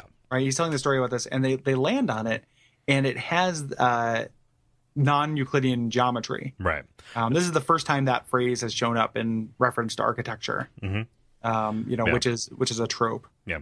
Now. And they're describing angles that ought not be. They're describing staircases that are not sized nor shaped for any human to navigate them. Mm-hmm. And there's a part later where there's an angle that was acute, but it behaved as if it was obtuse. Yes, and a man is swallowed up by it. I'm just have you picturing seen geometry class. The silent movie? No, I have not. I hadn't seen it. I just watched it before we recorded. And they show that, and it works. Like it's through like an optical illusion. It looks like he just falls into an obtuse angle, like or something, or an acute angle, like something that would be sticking out, like a convex. And it behaves as if it's concave, and it's really cool. That's awesome. That's some like Cabinet of Dr. Caligari shit. Yeah, exactly. Yeah. It's just, and that's how they do all of this stuff. Yeah. In the movie, the movie's really cool. But it looks like he shouldn't be able to fall into it, but he does. Yeah. And that's it's Chris Lackey. It's the guy from the podcast. They both acted in this movie. Oh wow. So Pfeiffer is Wilcox. When was this made? 2005. Oh okay. You said silent movie, and I was picturing contemporaneous with the silent film era. No. They made it there. The whole thing that the Historical Society does is make the movies as if they were movies made when the story came out. Okay. So they did a talkie. They did The Whisper in the Darkness, and it's great. Oh. And that's well worth anybody's time who's listening to that. It's really good. But the silent film is really good too. It's like 45 minutes long. You can find it streaming online fairly easily. Nice. Or buy it because they're worth supporting. Yeah, I didn't because I didn't have time. They're worth probably the $2 that it costs. Yeah, and totally. More. Yeah. But as they kind of go about this, they find this large door that kind of appears to both be, set into the ground and also set at an angle to it. And it's so gigantic, and like the description of their antics as they try and open this is hilarious. But there's an awesome line about this because they managed to open this door. The gates are open, right? Yeah. The they stars pick up their weapons and fight. The stars are right again, and what an age-old cult had failed to do by design, a band of innocent sailors had done by accident. After vigintillions of years, great Cthulhu was loose again and ravening for delight. Yeah, ravening for delight. Oh, so good. That's really good. Like there's a lot of people talk about, because it's not like Lovecraft prose is really purple. But he can turn a phrase. Like there's some really beautiful sentences that happen. Yeah. In these things, like he not always like, and you have to get through some like some kind of tedious architecture description sometimes. But every once in a while, he'll turn a phrase that's just like, this is really good writing. Just like in the span of a couple of words, he will say far more than he ought to be able to do with that economy. Huge economy of word choice from time to time when he's not doing the opposite of that. So this is a straight up just monster encounter, which doesn't happen that often. And they are trying to get away from this Cthulhu, and he just immediately, like, 2 of them get devoured. Yeah, and 4 more of them die of fright. Yeah. It's just like it is too much. Yeah. So Johansson makes his way to the ship. I love the description of the smell here too, because there's this miasma that pours out, as though it were a tomb. Like just the way the way he uses all the senses to really encapsulate. And like there's not really much description of what he actually looks like in person. We get some of the idol, but when there's that, like when it's Cthulhu himself, after he jumps into the ship and makes his attack on him, like we get the sense that there's no real form to this thing. Yeah, he's really plasticine. Like he moves around and nobody can look at it. Like you can't take can't really take a glance at it. Yeah, without going crazy. He gets in his ship and tries to get away, but Cthulhu's chasing him, and then he does the most badass thing imaginable, which is ram him with his ship. Which is just like, you don't expect that kind of proactive aggression in these stories, but it happens. It was his only option because he was trying to build up the steam, right? This is a steam ship, and he couldn't get away, but he could turn, and like drive into it. So it wasn't fast enough to get away, but he did have enough velocity to do some real damage. And you get the sense that he breaks him apart. Yeah. He kind of bursts or kind of dissipates a little bit. And then eventually kind of reforms there, but he's not dead. Like right. It's not like he wounded Cthulhu and then Cthulhu lies dying at the bottom of the ocean. Right. He just inconveniences him. So if he's not dead or diminished by this, then why does Relia fall? Like probably because it was this collective psychic power of Cthulhu who was bringing it up. So he is inconvenienced. Like it puts him back to sleep is how I read it. Oh, okay, there we go. So he doesn't kill him, but that's the lingering horror beyond this is that it is still alive, that he could have crawled back in to regenerate, and who knows how long that will take. Exactly. Like the stars are right. It makes all this stuff happen. Like the sailors were probably acting under not through their own influences, and made this thing happen. But one of them managed to fight back long enough just to put it off. Right. And then the stars turned a little bit, and the stars were wrong. Yeah. So while he was reconstituting or whatever, the stars changed and Relia started to sink again. There we go. That makes sense. But it is through this kind of singular act of panic that turns into heroism that Johansson saves the Earth. Now. Like that's really understated in this. Like this is a huge victory. But he doesn't get away scot-free because nobody does. So he's driven insane. He has horrible dreams for the rest of his very short life, and he dies in a very similar manner to Angel. Yeah. So the author knows what's going on, and now that he kind of knows this, he's saying, this is too much. Nobody needs to know about this. This is going to inspire cults, and this very knowledge drives you insane. Please burn this before it reaches a broader audience. Yeah. Don't publish this, August Erlath. Farnham, I know this is a strange tale, but don't you dare do it. And then they didn't follow the advice. Nope. So now it is out, and now you have this too, and you're carrying this burden around. Yeah, so now you know this. So it implicates the audience in a super cool way. Yeah. And Gary, you don't have to put this in the show notes, but I have to say this does bear some resemblance to House of Leaves. Oh, yeah. Where it is one person who is kind of recounting and interpreting these documents that he's finding. And it opens up with the kind of, not viewpoint character, but one layer of the narrative saying, like, if you are smart at all, you will close this book. If you're not too smart, you'll read this, but then go on and eat, drink, and be merry and forget that it ever happened. But if you let it get its hooks in you.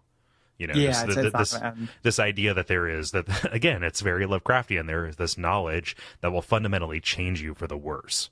Yep. Yeah, and that's the end of Call of Cthulhu. Like that happens there. This the primary reason why I thought of this in relation to Bloodborne is this idea of the thing being held back by water. Yes. Like this thing being being bulwarked through a large body of water. And that shows up again and again in Bloodborne, and is true here as well. There's also like the astral bodies and stuff like that, having some kind of effect on this, like the whole notion of the moon and its relation to the dream and the kind of the pull that it has. And we understand that is because of kind of things that are bigger than the moon itself, and bigger than the world even. But yeah, like all these things, the tidal bodies are related to the old ones. Yeah. And finally, just the idea of the old ones. Like this is the cult that introduces, like, Lovecraft has a bunch of stories where he mentions these gods, but this is the first time they capture a cultist who says what the gods are planning to do. Yeah. And then there's the idea that there are these old ones, and that's straight up what the Thumerians were trying to, get with, get Thumeri with. But yeah, so those kind of ideas are really resonant for Bloodborne. Yeah, and also the idea that there is this thing that is resting deep, deep beneath the earth, right? Like the Thumerians, if they were digging down deep enough, they would have found Ebrietas, right? Yeah, and even the initial kind of sculptures, you see sculptures that recall Cthulhu. Yeah, in Bloodborne, they're not exactly it, but you do see some kind of like similar kind of posture and everything like that. Yeah, and I can't quite figure out if like the enemies in Latria, like the Mind Flayers, are referencing Cthulhu, or if they're referencing Mind Flayers by way of the Mind Flayers from D&D that are referencing Cthulhu. Yeah, that's direct. Yeah, like those things are just, even Ebrietas is really kind of Cthulhu-like. Yeah, the Vanguard demon as well. Has that kind of form as well. The Pasakas. Yeah.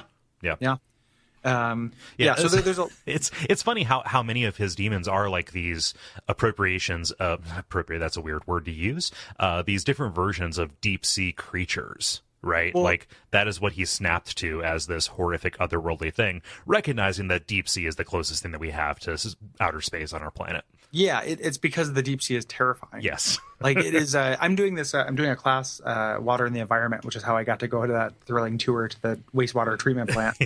And for the rest of the class, we're studying and collecting stream-like invertebrates. Oh, nice. And we watched a bunch of videos they showed them, and they're terrifying. Like, they're not deep sea monsters. They're just little bugs, but having them projected on a big classroom wall so they're, 6 feet tall on this video, like, it's just like that kind of thing that, like, sea life are monsters. Yeah. Like, the sea is full of monsters. We're not supposed to be there. We should probably stop drinking water and eating fish. Like, it's not for us. Big and small too, because I remember in biology class, our teacher taking this I forget if it was drinking water or if it was like a cup of stream water, but he made a slide out of it and it was like, check out what's in every cup of water you drink. And it was one of those water bear rotifer things. Yeah, blown up to huge size through the digital microscope projector, but just like this massive thing with these horrifying buzzsaw like jaws. Well, even again, that just goes into From Beyond. Like, the stuff's just there. We just don't have the capability to sense it. Yep. Like we are like, it is such a, God, can't see anyone disagreeing with this idea that, like, our ignorance is the only thing that keeps us sane. I think like that so. Doesn't just seem like a fiction idea, but like, man, if we just had to be aware of, like, even down to like eating food, like even like like even like, oh, like I had a hamburger today. Well, the horrors involved in that, if only you knew as you did it. That extends to a bigger thing, like a conscientious, like, oh, my very existence is predicated on untold amounts of suffering, right? Yeah, but like, it goes in all directions. Like the further you know, the less comfort you have. But what's weird is, like, I think about that, and then I think, well, I want to, like, rebel against that notion. I want to, like, fight to make my world a little bit bigger. And I look at something like that rotifer and I think, that can't hurt me unless it's an amoeba, in which case it goes into my brain and kills me. But it's kind of like, that's pretty cool, huh? I didn't realize the world was so full of wonder. I'm not saying that everyone needs to be just scared of rotifers, but they are, like, if you look at that rotifer, even if you're intellectually not scared of it, it is activating the lizard part of your brain that's like, oh, that's a monster, I should kill that. It doesn't look like it follows the rules of what you assume, right? Like, and that's what makes, like, the non-Euclidean geometry work. Like, it does not behave as though something as if anything you've seen, right? Yeah, which is something that's not really touched on in Bloodborne or in video games in general, right? Which makes sense because it'd be very hard to do. And the times it's been done are like in things like Monument Valley and stuff. Like it's done in clever puzzle games. Antichamber or like Silent Hill deals with that too, like with mutable architecture and world geometry and stuff. Yeah, well, mutable and then like having it behave in different ways is like totally different, or feel really different to me. Like it's a hard thing to get across in a horror setting, I feel like. Yeah. And there have been some games that have done a little bit with it, but not as much as I would like, I guess. Yeah. Yeah, and so finally, The Color Out of Space is what we're talking about, written and published in 1927. This is Lovecraft's favorite story. This is his favorite thing that he wrote. I am so happy that I read this. It's really good. Oh my gosh. Like the color out of space is so good, and it's so creepy. Like this is legitimately like pushes a lot of 4 buttons for me. And the great grandfather basis of Maniac Mansion. Yep. Which is like, that's so cool. Like, God, is it? The influence just doesn't stop. They're just like, you can just draw a direct line between this and something else that you really like. Yeah, it's not even like a great grandfather. It's like, this inspired one story that inspired Maniac Mansion. Mm-hmm. This is the grandfather. This is one generation removed, 2 generations removed from like my one of my favorite adventure games of all time, and like it's like monumentally important. Again, he has powerful ideas. Yeah, they're just like just creating these elemental myths. So the main character in this is called out to do a survey. He's a surveyor for a reservoir west of Arkham. Yeah. And as he's doing, he's kind of telling a story about how that doesn't go well. In near this region is something called the Blasted Heath, which is a Milton and Shakespeare reference. And nobody wants to talk about the Heath or the strange days that kind of came before. Right. And the Heath looks a little bit off, but not extremely so at this point. But that's because it was a long time ago that shit went down. Yeah, this was about 40 years ago, and it still kind of resembles as though somebody just dropped a drop of acid into the onto the map. Almost nothing grows there. Yeah, it is just this huge area, and so he finds this hermit named Ami, and Ami tells him what happened 40 years ago. And ultimately, he says, like, well, that's it. I'm no longer surveying. Later, dudes. And also, probably don't drink that water. Yeah, it is. You don't drink the water. And you get, it has rotifers in it. Yeah, so many rotifers. So, Gary, what did Ami tell our surveyor that disturbed him so? Well, apparently, in this area of the Blasted Heath, a meteor fell 40 years ago. And the meteor had a bunch of weird kind of properties to it. Mm-hmm. And they go into, or Lovecraft goes into exhaustive detail of how this just doesn't follow any rules that we assume for known materials. Yeah, one of the things about Lovecraft is when he was young and even when he's older, he's kind of an amateur scientist. So he talks all these tests. I'd like to recommend I have the big annotated, the most recent collection. Oh, yeah. Of Lovecraft stuff. It's not complete. It doesn't have everything. It doesn't have From Beyond, but the annotations are really handy. Yeah. So whenever anything is based on a real place or he mentions some kind of weird scientific test in the story, it tells you what it is. Even down to names too. Are you talking about the Penguin Classics collections? No. This is the the new annotated H.P. Lovecraft by Leslie Klinger. Okay. Dr. Klingman. I'm reading the Penguin ones, and those are very good and easily accessible too. Like you can get them for super cheap at Barnes and Nobles. Yeah, they make them since all this stuff's in the public domain. Like they make it, editions. You're looking for this extra material. Yeah. Like on Slack channel, we did a book club about Shadow over Innsmouth, and it has the maps that Lovecraft had drawn of Innsmouth. Yeah. Like he actually made maps of the area, which comes across when you read the story, but like it's kind of fun to actually see them. Yeah. So essentially, this meteor, it won't cool, for one thing. So it's not boiling hot, but it stays hot, and it's shrinking slowly. So all the samples they take off of this with their chisels, they get smaller. They disappear, especially when they're in contact with silica, which, I don't know if you know this, is all the fucking everywhere. Yeah. Yep. And it's not like they don't chip off samples because it's not a rock. It's like it's got this kind of plasticine. Like I was expecting, I imagine it kind of like wax. They gouge out parts of it. Yeah, but it's not like a rock. So they have this thing that they're talking about the samples, all the ways it doesn't behave. And Arkham gets a little bit of fame and prosperity from this. The harvest appears to be great. It's exactly like the Simpsons episode with Tamako. Tamako, yep. This episode is the basis for Tamako, I'm sure. That episode comes way too late in the run of The Simpsons to be as good as it is. It's really great. That's a great episode. So the harvest is all the vegetables and fruit are huge and everything, but you eat them and they just taste weird. It tastes like ash. Yeah, they have this aftertaste that you can't get rid of. It says something like no amount you drink water and you can't chase it away. Yeah, it's making people sick. And it's specifically this one farm that has been hit. Like this is straight up the beginning of Men in Black. Almost. Yeah, the gardeners. And we're going to learn a lot about this family, and that's where the horror in the story comes. It is. That's where the horror in the story comes from. It's so personal. Why didn't I read this before, Gary? I don't know, man. Like you could. I feel like, I mean, there's got to be somebody who's done a service where they've just been like, here's the 20% of Lovecraft that you actually have to read. Yeah. Like, because if you go through chronological or anything like that, like you're just going to wade through a lot of stuff that has like, oh, that has one neat idea, but isn't very good. And that's what happened. I got those Penguin collections, and they have good stories in them, right? But like, yeah, you just need something to curate them. You can't just cut the deck, you know. Yeah, and that's the thing, because this is wonderful. This is one of my favorites. Yeah, like my top 3, and I read it fairly late too. Yeah. So animals are acting sick too. Yeah, and also like season by season. Yeah, like so during the winter, the tracks are wrong. Yeah, like different animals are walking with each other that shouldn't be. The stride of the rabbits is way too long. Yeah, so you imagine, it never shows them, but you imagine these like rabbits with like inhumanly long legs, and stuff. And the grass and plants are growing abnormally. Where the meteor is, where the snow melts really fast. Yeah, can't keep snow here where this thing landed.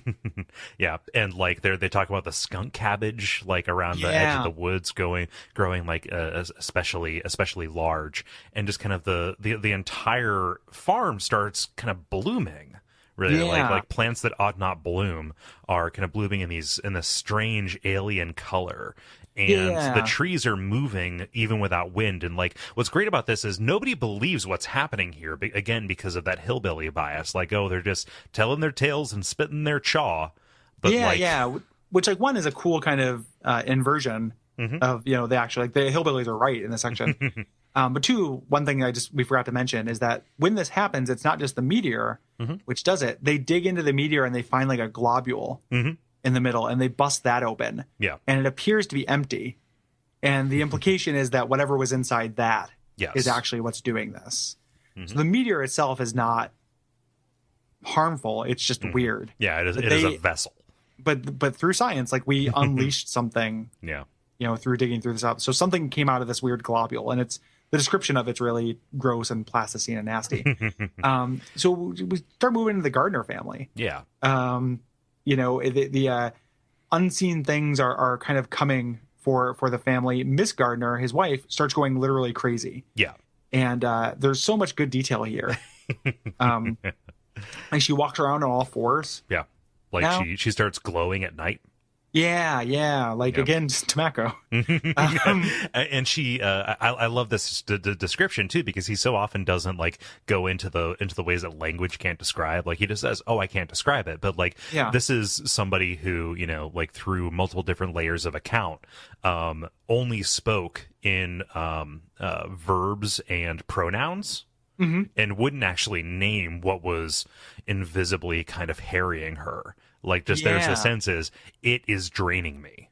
Yeah, it's actually, and it's affecting even down to her vocabulary. Like that could be an effect of it draining, like her going insane and her losing her speech is an element of this thing taking from her. Yeah.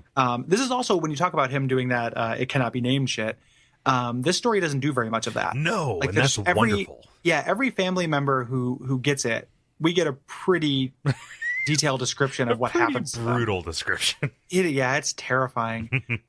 So the vegetation has lost all of its color and it's turning gray and brittle. It's it's not that boom period that we had, and the water goes bad. Right. The family at this point is kind of struck by this apathy. Like Ami is trying to tell them, like, hey, dig a well higher up on the hill, right, away from this stuff. Like that meteor got into the water, and they just don't listen. Right. Like they either through some influence or just through apathy, they keep drinking it listlessly and mechanically. I love that line. I love that phrase. Like you can just picture them glassy eyed, like ladle by ladle out of this well.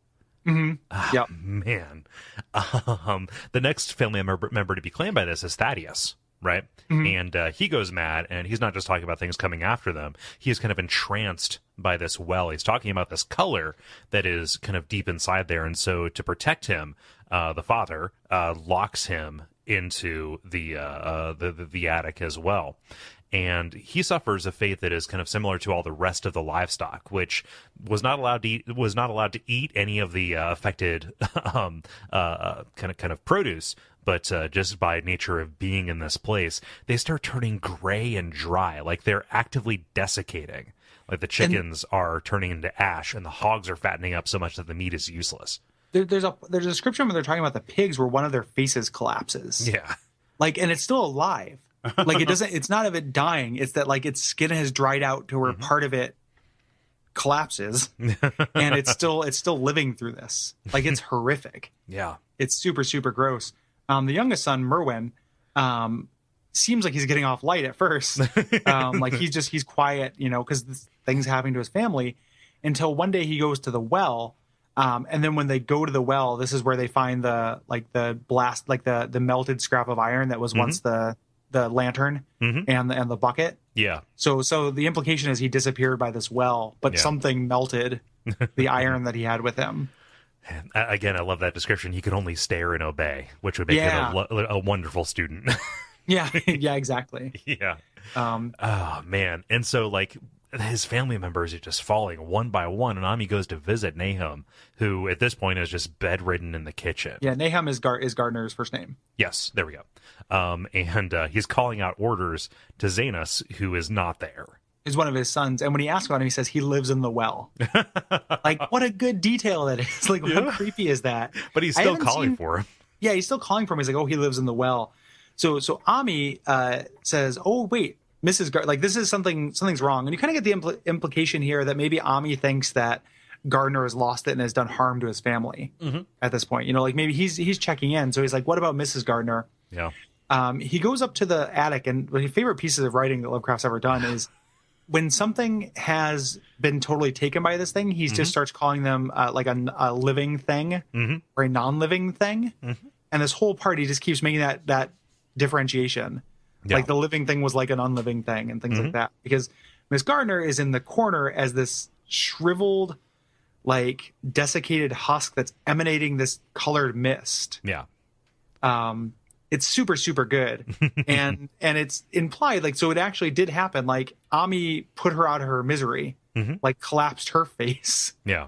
With a bar or something like that. Like, it's implied, this comes through. Like, again, we're a couple of degrees of remove from this, but like the authorities wouldn't really look kindly on what he did, but it was an act of supreme mercy. Yeah. And honestly, at this point, in for a penny, in for a pound, like, it doesn't matter. Right. Like, it's all downhill for you. Yeah. And so he heads back down, and like there's something about this act. I don't know if he freed the color from her or if just like everything is kind of coming to a head right at this moment. But Gardner is up out of bed and kind of moving toward him, and you get the sense that even though he's described as this desiccated husk of a thing, there are these suctioning slurpy sounds as this kind of like color, this fog, this miasma is kind of like carrying him toward the stairs. Yeah, towards him. And he sees his face, and his face is just falling apart. Like this brittle, gray, and dry, just kind of crumbling face. And eventually he dies here, right? Because this is where he puts the tablecloth over him. Yeah. Which I really love that detail, because like find that shit. Just a little bit. It's a modesty, right? You cover up a corpse. Yeah, it is. And he kind of says this. He's just he talks about this thing that takes him, and that you can't get away from it. Right. Like there's something coming. He can't get away from it. It's been taken from me. Yeah. And there's this refrain that is kind of repeated throughout this, and it's added to, but it ultimately shakes out to, it came from beyond, where things ain't like they be here. Now it's going home. Yeah. So he goes and gets the authorities because, holy shit. He needs to clear his name. Something's going on here. Yeah. And they go to examine the well, and the well has the bones of the kids in this slime that doesn't end. Right. They keep on probing, and it goes down. And again, just think about, oh gosh, the water. Where's the water come from? Yeah. It's just like bubbling up from the slime, or just seeping. Yep. From the top. Like people were drinking from this. Filtered through this thing. Oh, man. Yeah. That's So the people are in the house, like kind of talking about what's going on, and then they all see that the wood start to kind of glow, and the well starts to glow, and actually has like a beam shoots up from it. Yeah, like shooting out of it like a cannon, straight up, and they say that it cuts a curious circular hole through the clouds. Yeah. Yeah. And this is some of the best description. Like, I couldn't get enough of this. Yeah. Like, talking about these, these motes of light. The Watcher saw wriggling at the treetop height 1,000 tiny points of faint and unhallowed radiance. Mm-hmm. Like, as these blooms, as these it was a monstrous constellation of unnatural light, like a glutted swarm of corpse-fed fireflies dancing hellish sarabands over an accursed marsh, and its color was that same nameless intrusion which Amy had come to recognize and dread. Yeah. So good at this point. And he talked about it earlier, but he brings back that, like, this is just land, and these different immigrant groups have tried to stay here. It's like, oh, people won't live here. They're going to kind of like and it's not just him being racist. It's like people from everywhere try to stay there, but they can't stay because they, can't. Like it repels people. Yeah, as this gross kind of thing. But the event that causes this to subside is I'm sorry, I got the notes out of order here. It's okay. Yeah. But the event that causes this to subside, all of this kind of feeds back into the thing. But it's just that there's this massive beam of light, and then it kind of calms. Like, everything just kind of falls back apart. Yeah. And they say in here that the blight keeps moving a little bit. Yeah, like about an inch a year. Like, there's an area that won't grow. So it's still going and will eventually creep across the earth. And Ami doesn't end up okay either. No. Like, he's, insane and sickly and not doing well here. Yeah. And so as the glow became stronger, it fled. Like, what happened here was this thing, I almost read it as an egg, like, came here as part of its life cycle. Yeah. And just had to gain strength. Yeah. Instead of gathering nutrients, it actually, like, gathered this indeterminate life force. Yeah. Right. Yeah. The egg thing makes sense too, because when it first gets here, the actual meteorite kind of strengthens things, but when they hatch the egg, it needs to feed. Yeah. And there's this whole, like, when he actually says, usually it's kind of eye rolly when an author says the name of the story in the thing, but when he's describing, he's just like, I don't even know what it was. It was just this color out of space, and like. He's like, and he even goes, he's like, you would describe it as a gas, but it didn't behave like a gas. It was just a color. And I really like that. Like, it's just this impression. It doesn't even have, like, a color is an element of how we describe something, but it's only one. It's like, it has one dimension. It'd be like saying, like, it is just a shape, but no density or depth or color or anything like that. Or it's just a volume. It's that same thing. Like, it's snapping to grid based on the way the ways that we can possibly perceive. Yeah. Yeah. It's phenomenal. Like, this story is really, really good. Gary, when you read this in your mind's eye, in your pineal gland, what color is the color out of space closest to? Yeah, somebody was asking that on Slack too. They were just like, whenever I meet somebody, and I apologize for not remembering who it was I was talking to, but they're like, I always like to ask them that when I meet them for the story. I was thinking of it as purple because I had just read From Beyond. Oh, okay. So I was thinking of it as like a sick purple, like a green, kind of gross purple, like Marty McFly's hat in Back to the Future 2. Essentially like that. Timely. Yeah, it is timely. I'm picturing true cyan. Oh, sure. Yeah, just because it's so rare, and, like, things in nature outside of the sky are rarely blue. Yeah. But yeah, something like, I was definitely expecting some kind of cool, like, on the green blue side of things, like, not something like fiery or hot. Or warm or welcoming, like something, but yeah. And again, there's no resolution. They don't win. They're starting a reservoir. Yeah. So there's a chance that they are sealing it away. There's a chance that it will end up being under a bulwark of water. There's another chance that it will just, like, there's just a thin layer of, like, permacrete or whatever between this thing and their water supply if it ever decides to come back. Yep. Or if just the corruption that was there, because if it went back home, it's still spreading. Like, it's not, the effects are increasing and lasting just slowly. And he's like, the narrator even refers to specifically the idea that they only smashed one of those globules. There could have been other ones that kind of, like, disappeared and got kind of, like, reabsorbed. And so, like, maybe, like, they hatched it before it was actually mature. right? Or before it actually was, and like it found whatever purchase it could based on its weakened state. But like this thing that is kind of like more malignant, more insidious, and kind of like driving deeper and deeper, and playing a longer game. And if that's the what happens when it's immature, what happens when it naturally, emerges, like, and this is going to be, he says, like, I don't want to drink from the Arkham water supply, like, this infecting a town in this, like, it's diluted, but in this subtle way, like, is just really cool. Yeah. And like in the fiction, Arkham has that reputation, but Arkham is actually not a bad place to live. Right. Like a couple bad things happen in Arkham, but also like there's just a college and people hang out there. Do you know what city is that supposed to be? Providence? No, that's like it's a couple different cities, but it's mostly it's a fiction. So there's a couple things that are based on different parts. Yeah. But I think it's closer to Boston. Okay. But he mentioned it can't be Boston because he mentions Boston as well. Yeah. That's like his thing is real life and his fake things in the same sentence. It's his Castle Rock, or it's his dairy. Yep. So the this is germane to Souls and Bloodborne because of that kind of corruption. Yeah. Element. This idea that like these people went into these the old tombs and Thumeria and dug up something that slowly touched every part of their life. Yeah. And corruption is something that happens in every Souls game. Right. Like there's an area that was slowly brought to ruin before you got there. Right. So this could be dark. This could be White Town. This could be the area around the Duke's archives. Just this one seed crystal that kind of formed this horrible, again, malignancy across the land. This horrible, beautiful malignancy. Yeah. Yeah. But yeah. So and that's Color Out of Space. So like, I mean, hopefully we did a good job of relating these to Bloodborne, so it makes sense that we're covering them on the show. I think we did. I mean, just again, like this, the whole, at least the best of his stories serve as these idea books for very potent kind of constructions, right? And we see this, we make reference to it a lot. You more so than me, just because you have more experience with it. But I intend to seek out more until my, energy runs out, in which case I just start watching King of the Hill again. Yeah. But I think Lovecraftian. yeah. Whoa. The ancient talking, Dad. Yeah.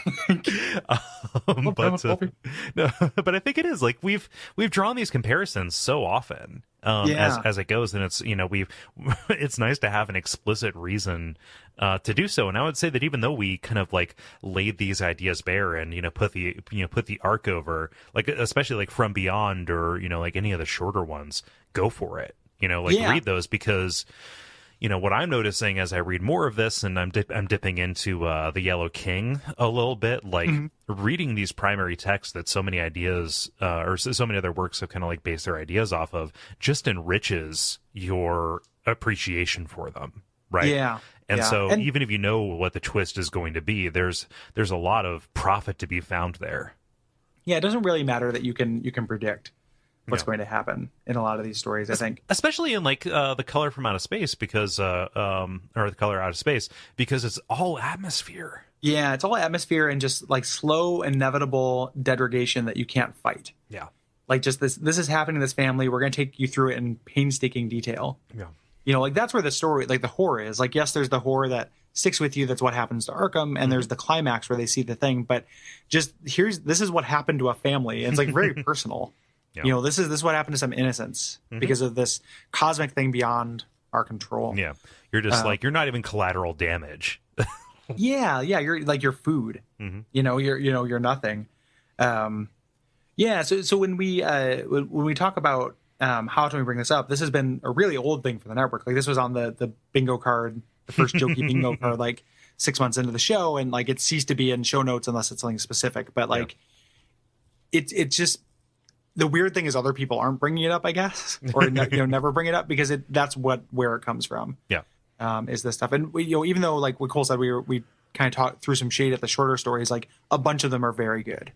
So like this statement of Randolph Carter is really cool. Like there's a bunch of really cool short ones if you want to get your feet wet, and if not, like one of these longer ones that's really lauded, is definitely worth your time. One thing that's noteworthy is we didn't do Dream Quest of Unknown Kadath, and like. Stuff that happens in the Dream Quest actually informs some of my understanding of like the cosmology of Bloodborne, but it's not very good. Like that's one of those that like he never intended it to be published as it was. Yeah. And it's a ponderous nightmare to read. I mean, just I know this episode is running longer than we intended it to, but can you kind of do us a service and summarize the way it relates? Oh, like I'm going to talk about it when we talk about Nightmare of Mensis a little bit. But the essentially the idea that like when you're in a dream, you have a measure of control over what happens in it. Yeah. And in Dream Quest, there's a little bit of that. It was expanded upon in the role-playing game section when you're in the Dream Quest. But I think that is the explanation why the main character is seeing so many things that relate to the hunter's dream when he's in a nightmare. Right. Like he's bringing them. They're not there. It's like that's his lens as he's creating these things and they can affect him. They actually exist in the nightmare, but he's bringing them with him. Yeah. And that's why the doll is those winter lanterns. And that's why there are messengers on those aboleths. Yeah. And stuff. Because again, it's snapping to grid. Yeah. It's the nightmare version of something that provides him with comfort. Yeah. And that's, again, I keep saying straight up Silent Hill in relation to this, but I imagine that it draws from a very similar well. Yeah. Silent Hill is a huge, not that specific well, hopefully. But like, yeah, it is. It's just unreasonably, and something I talked about a little bit at the front of this episode. And I won't go on about it too much, but like, before you, if you hate, like, if you're just like sick of, I read on, social justice Twitter, which is like I'm a big part of. I'm not saying that derisively, where people have just been like, I'm sick of people being influenced by love, like this old racist piece of shit. And it's hard for me to sympathize with a reaction to this that is totally without any kind of sympathy for him. Yeah. Like he essentially like starved himself to death. Like he gave himself stomach cancer through malnutrition because of poverty. And he was not he was just like a fundamentally unhappy person. Yeah. He wasn't hateful. He was scared of the world because he was pathetic. And it's you don't hate a pathetic thing. No. You pity it. Yeah. Even if it does have some kind of bad attitudes. And like the worst emotion I can, muster for this person who created a lot of things I really love or responsible indirectly and directly for a lot of things I love is pity. Yeah. Like I can't hate him for being this racist piece of shit. I just feel bad because I know it came from this intense place of depression. Yeah. No. And it's hard for me to, I don't know, like I kind of have to weigh the good against the bad in this case because it did inform so many things that have brought me joy. Which is a weird thing to say about like just things that are meant to inspire terror, but like I get joy from the works that kind of derive from this. Like the way that like you were saying how I'm a bigger, more Lovecraft literate, like you're an order of magnitude more like Stephen King literate, and it's a really noted influence. You're talking about Silent Hill, which obviously pulls a lot from it as well. Like it is we're both big horror guys. You're probably have a greater breadth of knowledge of it and kind of have your finger in more pies. So it is having equal influence on us, whether it's direct or not. Yeah. So it's like, yes, he was a racist piece of shit, but like he just made people make really cool stuff or helped people make really cool things. So yeah, and it gets down to that old question: can you separate the author from his works? And like, I have not read Ender's Game, and I don't know if I intend to. But I can't reconcile that with why I will, except that I know that one of those authors is continuing to do bad things in my lifetime. Well, that's the issue is that there's the issue of separating the art from the artist. So there's enjoyment and then support are two different things. And when you appreciate H.P. Lovecraft, you're not supporting him. There's no him to support. Yeah. So like you're not actually like, I think you should be very careful how you spend your money and everything like that. Like if this was, we wouldn't be doing this episode if he was still alive and was a hateful piece of shit. Like we wouldn't cover it. Yeah. Even if it influenced Bloodborne, we'd just be like, yeah, it influenced, like there's a lot of Lovecraft stuff in there, but we're not going to talk about it because it's gross and racist. Because it would feel bad driving business to him, or making him prosper off his hatred. Yeah. Or prosper off this this fear. But there's nobody's getting anything from this. Like if you like this stuff, it's just it has his cat has an unfortunate name, but reading that or buying a book that has in it doesn't give him doesn't support that behavior. Right. So that's how I don't have a problem with it. Yeah. But I also have no problem with hypocrisy, or very little problem with hypocrisy. So it's like, yeah, okay. It's possible and even necessary to appreciate a work while just simultaneously discussing its more troubling aspects. But also going back to like, okay, yes, these ideas came from him hitching his wagon to an engine that was powered by some very unfortunate things. Where that took him and how far that took him doesn't really have that much to do with anything, because like when I read this, it actually like kindles my anxiety.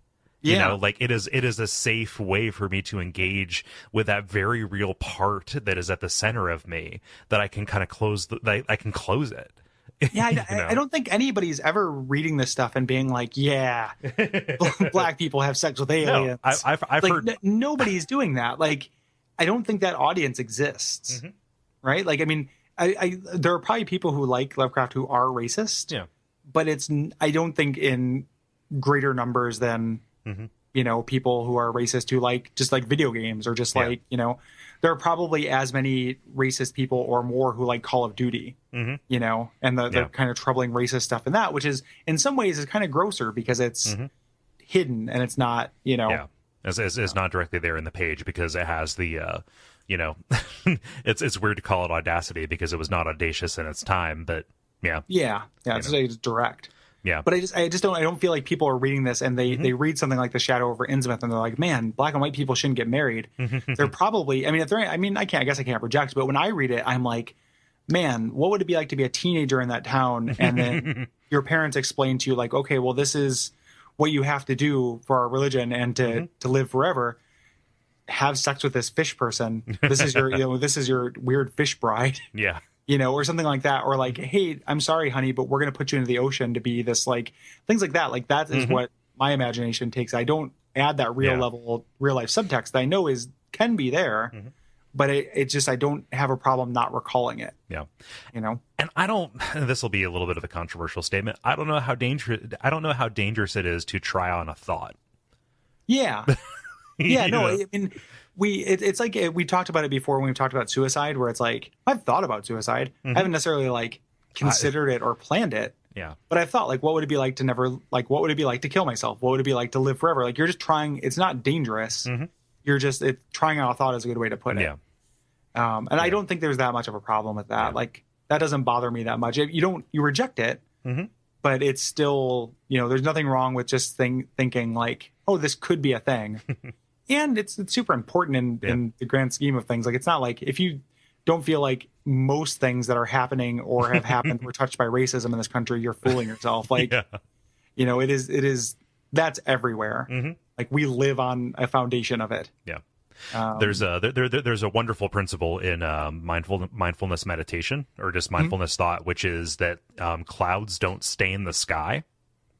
Yeah. They just pass over it. Like, that's the same thing with a thought. Like, it's used there in the idea of you interrupting yourself. Like, you just kind of like step back on the path. But like, your thoughts don't stain your mind.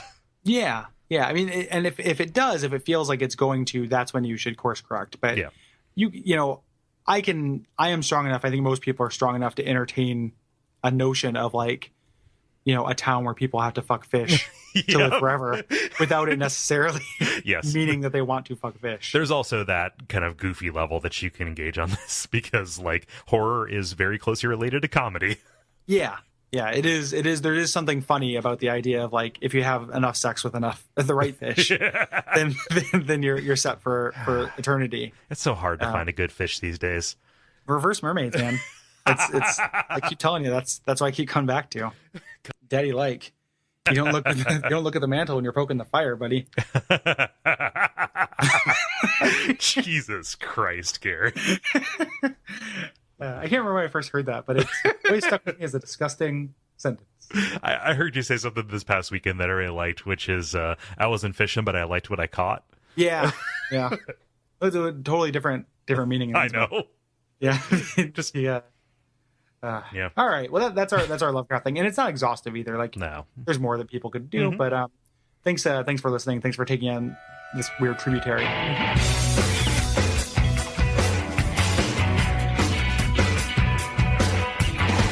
Woke up afraid of my own shadow, like genuinely afraid.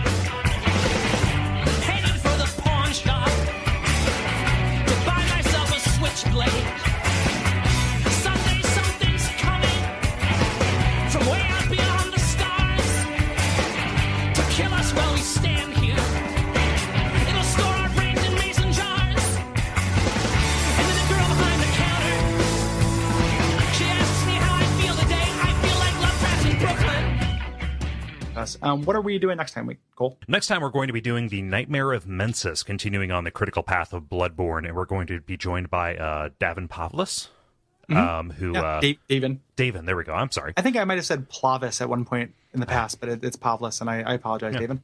And also by Bombs Fall. That's his name on Twitter. What's his actual name? Scott Benson. Scott. There we go. Yeah, he's making the upcoming game Night in the Woods, and has done a bunch of other like design animation stuff. We probably most famously for that the Feminist Stole My Ice Cream short. I love that thing. Yeah, which it's funny because we talked about that, and I was talking about it on Slack. Like, astute listeners, we talked about that. I didn't love it, but I've come to love everything else about this man. Like, I really like Scott. Like, and the only reason why I don't think I was just like, I was too the choir for it. You know, I was just like, I know. Yeah. And I had that feeling, but it is really well done, and he's done some really amazing shit. So nice. It's gonna be a 4-way. It's gonna be super cool. And just to clarify, that does include Murgo's Loft. Yes. Like, we're going up through what could be like, the final boss of the game, actually. Oh yeah, I hadn't thought about it that way. Yeah. If you're a lame-o, it's the final boss of the game. So we're doing that where there's not an appendix episode. So that's happening in a week.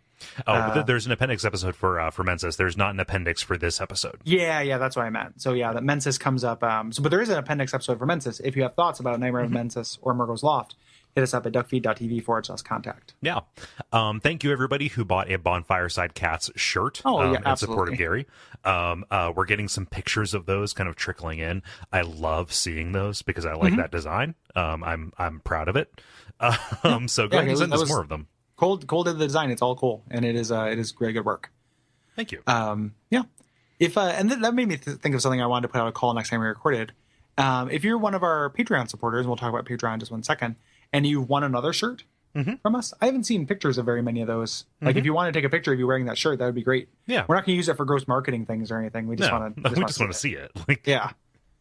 So that would be awesome. I generally make the designs and Gary signs off of them, but we're both proud of them. Yeah.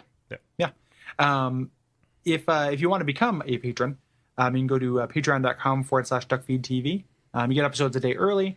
You can join our Slack channel, which I mentioned a couple of times during this. There's a lot of fun stuff there. Like, tomorrow we're doing our book club Shadow over Innsmouth discussion and stuff. So there's a lot of cool stuff you can get for as little as $2 a month. So it'd be awesome to see you there. Yeah. And then there's the usual stuff. We mentioned at the top this series of meetups and the live show that we're doing, but I want to reiterate, go to duckfeed.tv /Ohio-2015 to see that. We would love to meet you if you have the ability to come out and see us. Yeah, absolutely. Yeah, we, drink a beer with us. Yep. Yeah, so I think that's about it. Just about. Until next time, Cole, what should they correlate the contents of? Something that cannot be named. Cthulhu Fatagan. Cthulhu Fatagan.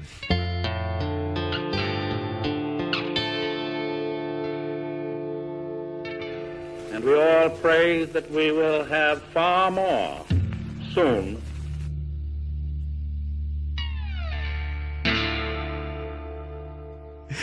Gary, you saw the D-Devils video, right? The live performance. I did. Did you see my response to it? Low. Yeah, like it was amazing. I watched it on the bus. that might be my equivalent of the Freaks Like Me Need Company. Yeah. I've watched it so many times. It's really special. I've watched it a bunch of times too. Like it's really incredible. I want to go see that band. Me too. They still perform. They have a Facebook page where the most recent post as of October 8th was is anybody here from Mexico? Message us so we have something to ask you. Wow. So, and they were also doing an event called The Games Are Open, which is riding that success. Yep. Which is the best I can determine. I don't know how it was decided, but it was country versus country. Okay. So I imagine it was like our soundtrack showdown, except with nations instead of soundtracks. As D-Devil fans, or just in general? Maybe as D-Devil fans. Okay. Yeah, I suppose I could see how D-Devil fans, like, which D-Devil fans are best. And in that case, like, go USA. Yep. Yeah, man, if we ever do that, we talked about if we ever do like the Duckfeed tour, like it's like the movie Bucket List or something like that. Yep. We get a bunch of money and we retire, and we're just like, let's go to New Orleans and see all the locations from Gabriel Knight and stuff. It can end with a D-Devil show. Yeah, it's us like flying to Belgium so we can see the D-Devils. Yeah, go see the D-Devils. I mean, after we've seen Buffo, like we can do all that stuff local, but we go get the D-Devils in the end, and then as we slowly die, we dance with the devil. Oh gosh, the keyboardist Sprocket's over there just dutifully hitting his one key. And dance with the devil. Fight section goes on for so long. And him just lip syncing. Yeah. And that and the like Harley Quinn. Like rubbing nub all over him. Yep. Like, and during the dance with the devil part, he holds stock still in like a b-boy pose. It's really good. And at the start, it's obviously his real voice, this guy's screechy Euro voice, like, dance with the devil louder! And the crowd couldn't be less interested. The crowd is huge, though. Yep. They couldn't be less interested, but there are a lot of people who came to that show. We're here for deep cuts. Yeah, exactly. The Dance of the Devil is too commercialized. Listen to like, what was it, like The Pussy and the Rooster or something like that? Like, wasn't there some song that was like really salaciously titled? Yeah, it was like, there's one that's like Odin's Journey. Yeah. Slightly less salaciously titled, unless it was Onan's Journey. Yeah.